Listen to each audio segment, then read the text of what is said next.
Film city Noida के मारवा studio में 3 दिवसीय चल रहे 13वें global festival of journalism and AVGC Noida के दूसरे दिन के दूसरे सत्र में भारतीय मीडिया में मानवीय रुचि की कहानियों का अभाव विषय पर चर्चा की गई। भारतीय संस्कृति के अनुसार द्वीप प्रज्वलन और गणेश वंदना के साथ कार्यक्रम की शुरुआत की गई। कार्यक्रम में doctor Sandeep Marwah, festival president ICMEI, chancellor AAFT university of media and arts Kim Myong Chol, Avital Barak, Ravi Ipputuri, Arijit Bhattacharya, Saumya Chaudhary, Rahisuddin Rihan, Asif Iqbal, Manish Sharma मौजूद रहे। कार्यक्रम में उपस्थित सभी अतिथिगण का बुके भेंट कर स्वागत किया गया। Doctor Sandeep Marwah, festival president, ने कहा कि पत्रकार को निष्पक्ष होकर काम करना चाहिए और सकारात्मक सोच के साथ काम करना चाहिए, जिससे जनता तक जो सूचना पहुंचाते हैं वह सही जानकारी हो। साथ ही वहां मौजूदा अतिथिगण ने भी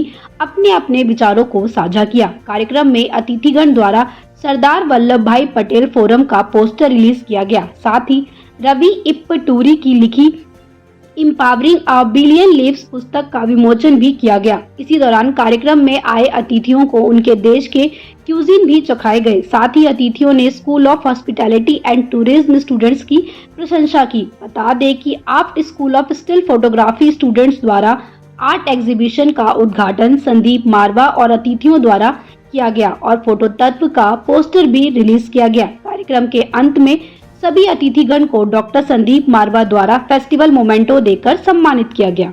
देखिए, मैं कहूँगा कि बहुत खुशनसीब हैं वो बच्चे जिनको इस इवेंट का पार्ट एंड पार्सल बनना पड़ रहा है, और वो पार्ट है इसके। उनके पार्टिसिपेशन भी मैं देख रहा हूँ, बहुत अच्छा है। और ऐसे इवेंट आप समझिए कि जर्नलिज्म के लिए बहुत ज़रूरी है, क्योंकि उसमें सबसे बड़ी बात क्या होती है कि आप अलग अलग फील्ड के लोगों से मिलते हैं, उनसे बात करते हैं, उनकी बातों को समझते हैं, उनकी राय को समझते हैं। और सबसे बड़ी चीज़ है कि अगर आप जिस फील्ड में जाना चाहते हैं, आप जो करना चाहते हैं, आप जो सोचते हैं, अगर उस फील्ड से संबंधित अगर आपसे कोई सीनियर, आपसे कोई बड़ा जो आपसे ज़्यादा जानकार हो, या ये कह लें कि आपसे पहले से इस फील्ड में हो, अगर वो कुछ कहता है, बताता है, समझाता है, तो ज़रूर समझना चाहिए। और ये तमाम स्टूडेंट्स के लिए बहुत ज़रूरी है। और मैं सभी स्टूडेंट्स के लिए कहूँगा कि मुतमईन हूँ मैं अपने दरख्तों से कि तूफ़ान आएगा और चला जाएगा। आप इसी हौसले के साथ इस फील्ड में बने रहिए। बहुत सारी परेशानियों का सामना भी करना पड़ेगा, बहुत ही, मैं अगर आपको बहुत ईमानदारी से बताऊं, लेकिन आप इससे घबराइए मत, क्योंकि जब आपने सोचा है कि आपको कुछ करना है तो करने वालों के लिए फिर सोचने की ज़रूरत नहीं होती। तो सबसे पहले तो मैं संदीप मारवा सर और पूरे जो मारवा स्टूडियो और इंस्टीट्यूट है उसको बहुत बहुत बधाई देना चाहूँगा इतने सच ए ग्रेट और इवेंट के लिए। बहुत ही अच्छा इवेंट है, और इवेंट से ज़्यादा मुझे यहाँ पे आके अपनी जो कॉलेज डेज हैं वो याद आ गए हैं। और I am also journalism students, तो बहुत ही सच ए प्लेजर है मेरे लिए। और काफ़ी क्रिएटिव चीज़ें मुझे यहाँ देखने को मिली है। उसमें फोटोग्राफी है, उसके अलावा वीडियो है, एंकरिंग है, तमाम तरह के चीज़ें मुझे देखने को मिल रही है, और सच ए ब्रिलियंट टैलेंट।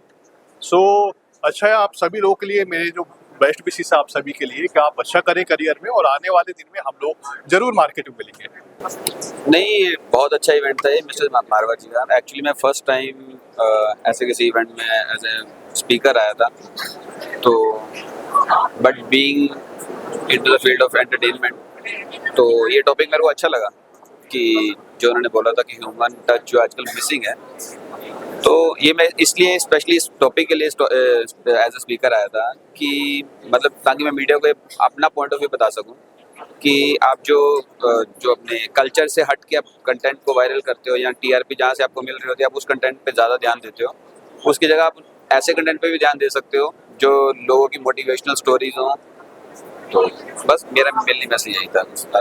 कौन कहता है कि मुलाकात नहीं होती है, रोज मिलते हैं मगर बात नहीं होती है। हकीकत तो ये है कि मशीनों का इस्तेमाल हमारी रोजमर्रा की जिंदगी में इतना ज्यादा बढ़ चुका है कि हम जो ह्यूमन टच है, जो इंसानियत है, या जो एक इंसान के दूसरे इंसान तक जो इमोशंस पहुंचती थी वो अधूरी रह गई हैं। और उसी को आज लेकर आज हमने यहाँ जर्नलिज्म को जोड़ते हुए चर्चा की है। मुझे बड़ी खुशी है कि बहुत खूबसूरत बातें मंच पे उभर के ऊपर आई हैं, और सभी स्पीकर्स ने अपने अपनी ज़िंदगी के तजुर्बों को यहाँ बांटा है और बड़े खूबसूरत तरीके से समझाने की कोशिश की है।